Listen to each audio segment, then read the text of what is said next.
Alors, on va venir à la question clé, c'est à quoi cela peut s'appliquer, à quel type de pathologie, de malaise. Alors, on va aller, est-ce que le petit mal-être, oh, à partir de quel niveau de malaise ou de gravité de pathologie, jusqu'à quel niveau, si on va crescendo dans la gravité? Alors l'éventail est très très large parce que on peut adresser un rêve éveillé des personnes qui sont dans un mal-être justement, dans lequel on peut tous être à un moment donné de notre parcours de vie, hein, ça va pas.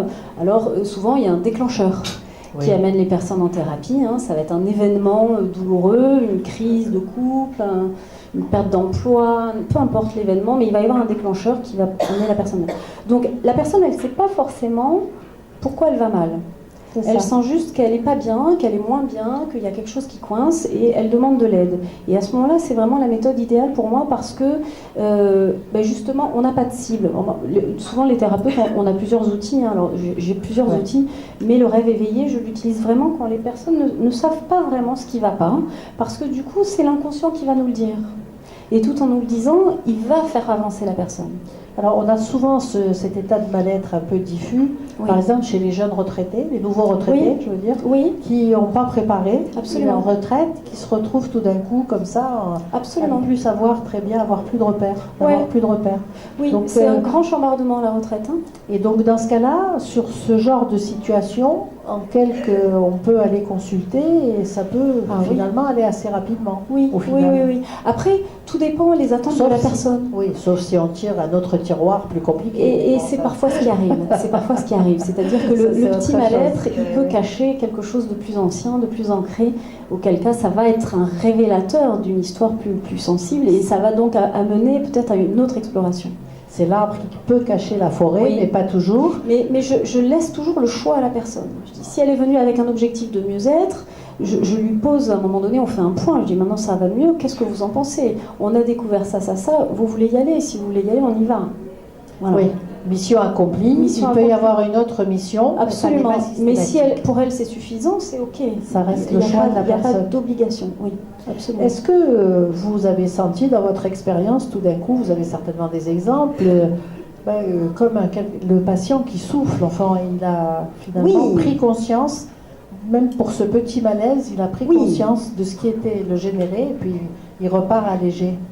Alors, je vous ai pris plein de passages de rêve, bien sûr, parce que c'est ce qui parle le plus, en fait. Hein. Donc là, c'est un court passage d'une dame qui arrive en fin de thérapie, et après de grosses difficultés, elle avait fait tout son... Alors elle, quand je vous parle de grammaire symbolique, grammaire des symboles, il y a aussi un langage symbolique qui est propre à chaque personne, et elle, dans ses rêves, c'était des chemins. Alors des chemins barrés, des chemins coupés, des chemins qui tournaient, des chemins dont elle ne voyait pas le bout, des chemins dans la forêt.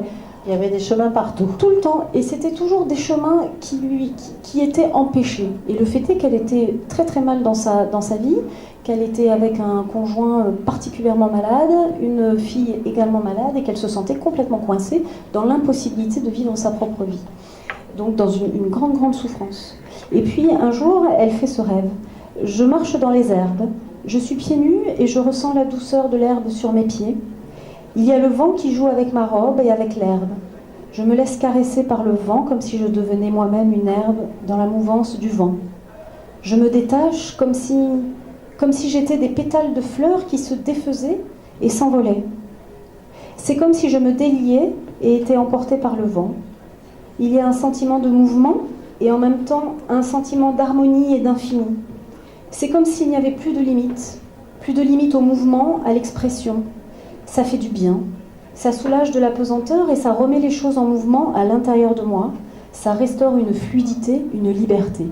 Donc j'adore ce passage parce que ça montre vraiment à quel point en fait les symptômes de dépression ou de mal-être, nous on voit ça dans les rêves avec tout ce qui est figé, glacé, empêché. On va avoir des statues, on va avoir des portraits de personnes mortes. Voilà, on va avoir que des symboles rigides, froids, bloqués, etc. Et dès qu'on retrouve comme ça ce mouvement, cette fluidité, ou passer à travers, passer de l'autre côté, on dit yes, c'est bon, c'est reparti. il y a de nouveau du mouvement qui est enclenché, et c'est du mouvement psychique, c'est-à-dire que nous, ce qu'on cherche, enfin ce qui est remis en place grâce au rêve éveillé, c'est une dynamique psychique. Et quand on ne va pas, on gèle. C'est-à-dire que ça s'arrête, on a l'impression que ça s'arrête. C'est une protection? Ça peut être une protection, ça peut être une peur, ouais, c'est ça. Et puis ça peut être un impossible d'aller vers soi. Bien souvent, c'est ça aussi la difficulté. Ouais, c'est pas d'aller de l'avant, c'est d'aller vers dedans pour se découvrir soi-même. C'est pour ça que globalement, cet état de relaxation de conscience modifiée, là, dans votre expérience, ça permet aux gens de se lâcher comme ça, d'aller un peu au fond des choses? Oui, ça permet de se lâcher, je ne sais pas si on peut dire ça comme ça, mais en tout cas, évidemment, le rêve va tout de suite cibler la problématique ancrée. Mais dès le premier rêve, moi j'adore reprendre les premiers rêves de mes patients parce qu'en fait, le premier rêve dit tout. Il nous donne le plan d'action, il nous donne la problématique. Alors parfois, quand on ne connaît pas bien la personne, on est un peu confus, mais au fur et à mesure, on s'aperçoit que tout était là. Donc tout est présent dans notre tête, il suffit de le laisser sortir. Exactement. D'où l'avantage du rêve éveillé. Oui, tout à fait. Ok, alors on a vu sur ces bien-être, effectivement, sur les aspects figés, vous pouvez en sortir, faire sortir les gens des aspects figés. Vous avez des exemples sur justement le rappel de ces archétypes?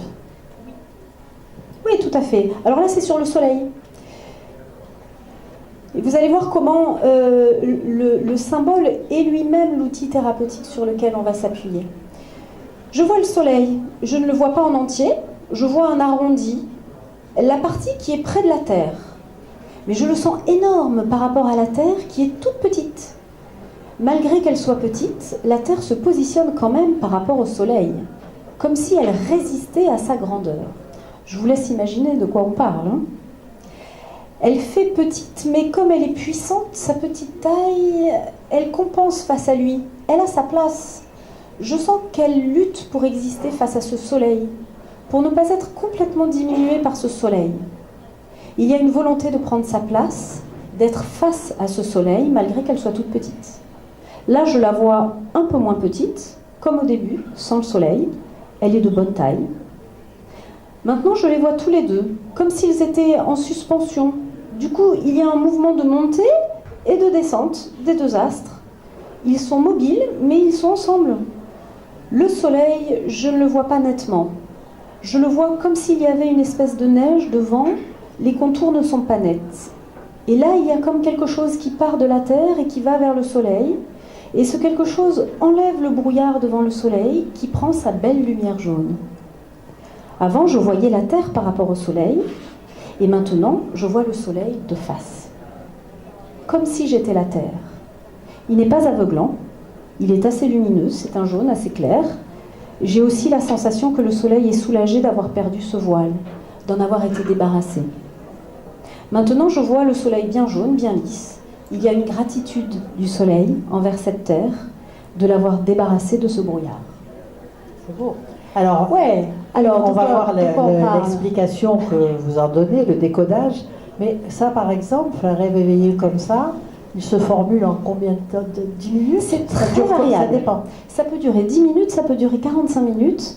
Ça dépend des personnes. Il y a des personnes qui sont très prolixes. Il y a des personnes qui font des rêves très synthétiques, mais aussi tout à fait efficaces. Ça dépend. Alors là, ça dépend de la structure psychologique de la personne.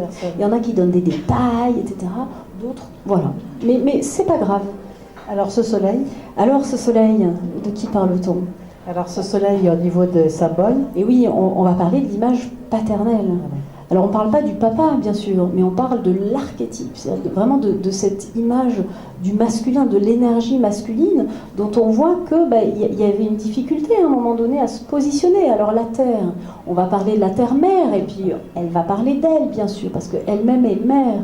Donc dans les rêves, il y a toujours différents niveaux de compréhension et d'analyse. C'est-à-dire que la personne, elle peut rêver de la terre-mère, mais elle peut rêver de sa terre à elle, sa terre, de son soi, d'une certaine manière. D'accord ?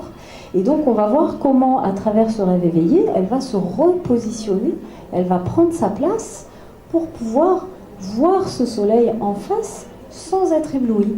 C'est-à-dire qu'au début, elle le voit de côté, elle le voit pas bien, elle le voit froid, elle le voit flou, etc. Et puis à la fin, elle peut le voir et il y a cette gratitude.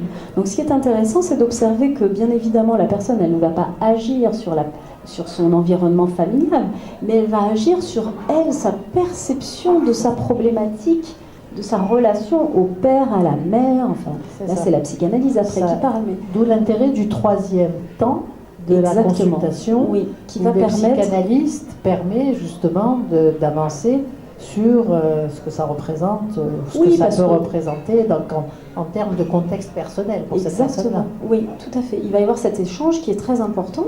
Nous, on va évoquer des pistes, on va proposer et puis on va questionner sur la relation au père, sur les faits aussi. Qu'est-ce qui s'est passé dans son enfance, comment elle s'est construite, etc.